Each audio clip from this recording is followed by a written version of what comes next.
अंदर आप बैठते हो, उसको स्टार्ट करते हो, स्टार्ट करने के बाद में उसमें आप चल देते हो, तो आपका जो तरीका क्या रहता है कार को स्टार्ट करने का, कार के अंदर बैठते आप सेल्फ दे के स्टार्ट कर लेते हो।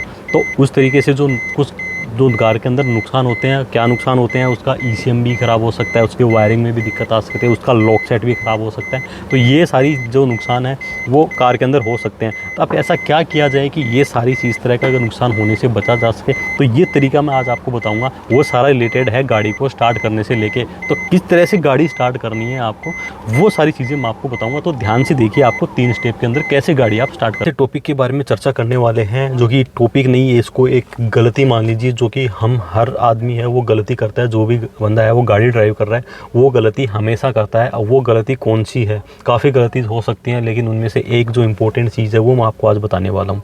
वो टॉपिक है कार को इग्निट करने के लिए कैसे, उसको इग्निशन कैसे देना है, उसको स्टार्ट कैसे करनी है, वो मैं आज आपको बताऊंगा।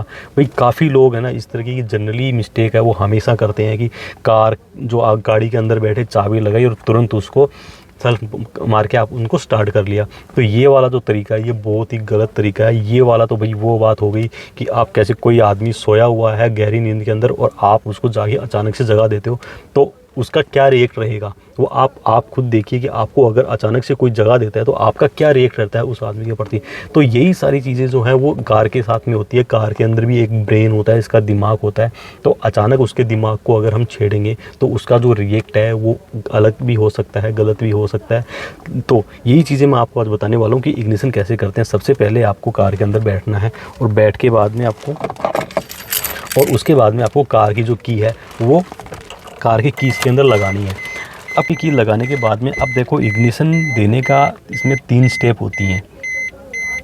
एक स्टेप ये हो गई, सेकंड स्टेप ये हो गई, और जो थर्ड स्टेप होगी वो होगा सेल्फ, जिससे कार स्टार्ट होगी। तो तीनों के बारे में मैं आपको बताता हूँ। ये जैसे मैंने कार लगाई है और मैंने चाबी लगाई है, और चाबी लगाने के बाद में मैंने एक बार इसको घुमाया तो एक स्टेप के अंदर ये चाबी घूम चुकी है। अभी इस स्टेप के अंदर क्या हुआ है, ये वाली देखिए यहाँ पे जो डिस्प्ले है इसके अंदर लाइट आ गई, मतलब हमने इसको अचानक से नहीं जगाया है। उसको जगाने के लिए थोड़ा सा हमने इसको छेड़ा है। तो ये आप सबसे पहली प्रोसेस आपको यही करनी है कि एक बार राउंड करना है ये वाली की को, फिर आपको सेकंड स्टेप के अंदर एक बार फिर से आपको 1 सेकंड के बाद में फिर से आपको यहाँ पे राउंड करना है।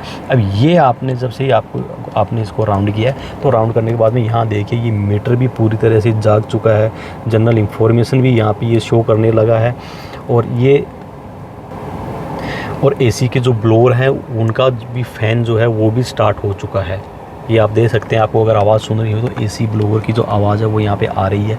तो ये वाली 2 राउंड के अंदर ये जो प्रोसेस होगी, तीसरा जो स्टेप है उससे आपको ये सेल्फ देना है आपको यहाँ से तीसरे स्टेप के अंदर, ठीक है। तो आप जैसे मैं इसको मैंने सेल्फ दिया, अब गाड़ी स्टार्ट हो गई है। तो अभी क्या है कि इसके सारे जितने भी इसके अंदर फीचर्स हैं, सारे जितने भी इलेक्ट्रिक इसमें जो इक्विपमेंट है वो सारे अब अच्छे से काम कर। यही 3 स्टेप आपको हमेशा फॉलो करनी है। आपको अचानक से जाके कार को डायरेक्ट सेल्फ नहीं मारना है। तीनों जो स्टेप है वो एक साथ नहीं देनी है। कार का लॉक सेट ख़राब हो सकता है, कार का जो ईसीएम ख़राब हो सकता है, वायरिंग में भी मिस्टेक आ सकती है।